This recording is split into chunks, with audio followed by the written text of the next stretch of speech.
Genocide के दायरे में ये इंक्वायरी करें। ये नॉर्मल क्राइम नहीं था। नॉर्मल क्राइम के दायरे में अगर वो इसकी इन्वेस्टिगेशन करेंगे तो वो उनके पास तथ्य नहीं मिलेंगे।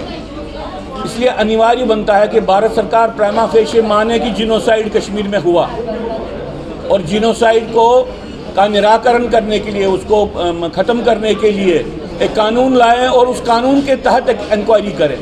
आवश्यकता है सारे उन अपराधों के जो मानवता के खिलाफ वहाँ पे हुए हैं, जीनोसाइडल वॉर जिसको हम कहते हैं, उसके तहत हुए हैं, उन सारे अपराधों की री-इन्वेस्टिगेशन होनी चाहिए। लेकिन फ्रेमवर्क होना चाहिए जो एक जीनोसाइड के क्राइम को इन्वेस्टिगेट करने का ये होता है। और इसलिए आवश्यकता है न्यूरमबर्ग टाइप ट्रायल्स की, आवश्यकता है टोक्यो टाइप ट्रायल्स की, जिसमें सैकड़ों की संख्या में जो ऐसे अपराध हैं उन सब अपराधों का संज्ञान लिया जाए।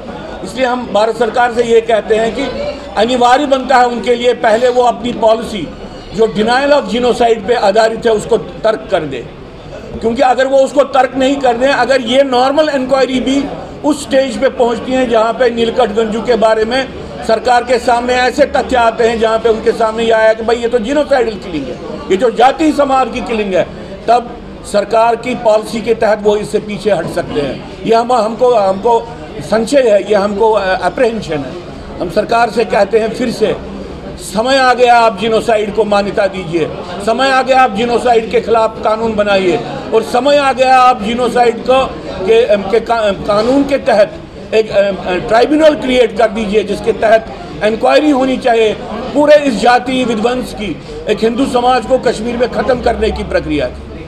सर, आगे भी आपने कई बार अपनी आवाज़ उठाई और कई बार ऐसा बोला है कि जीनोसाइड को लेकर सरकार को सीरियस होना चाहिए, और लेकिन अभी तक सरकार इस सबको लेकर सीरियस हो नहीं पाई है। क्या लगता है आपको, क्या रीज़न है इसका? क्योंकि उनकी पॉलिसी डिनायल ऑफ जीनोसाइड की।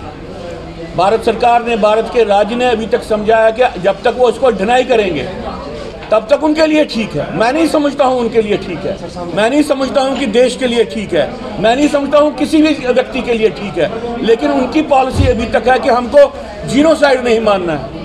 तो अब यह क्या करिए, हमारा दुर्भाग्य है। सुनने में आया है कि अगर इस केस की री-इन्वेस्टिगेशन होती है तो इसके साथ साथ बाकी की भी कई ऐसे कश्मीरी पंडितों की हत्या जो है उनके मामले को लेकर भी कई सारे तथ्य सामने आ सकते हैं। क्या आपको इस दंड विधान पर पूरा भरोसा है?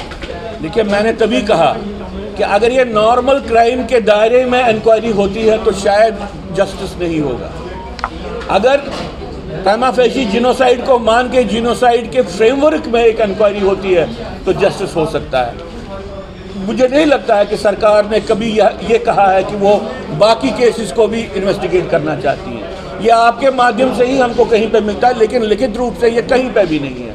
इसलिए हम चाहते हैं कि वहाँ पे जो हिंदू समाज को समूलता से नष्ट करने की प्रक्रिया हुई है उस सारी प्रक्रिया की इंक्वायरी होनी चाहिए, और वो inquiry international convention on prevention and punishment of genocide के प्रावधानों के तहत होनी चाहिए।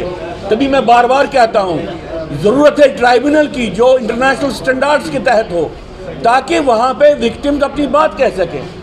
न्यूरमबर्ग ट्रायल टाइप ट्राइब्यूनल होने चाहिए, टोक्यो ट्रायल टाइप ट्राइब्यूनल होने चाहिए।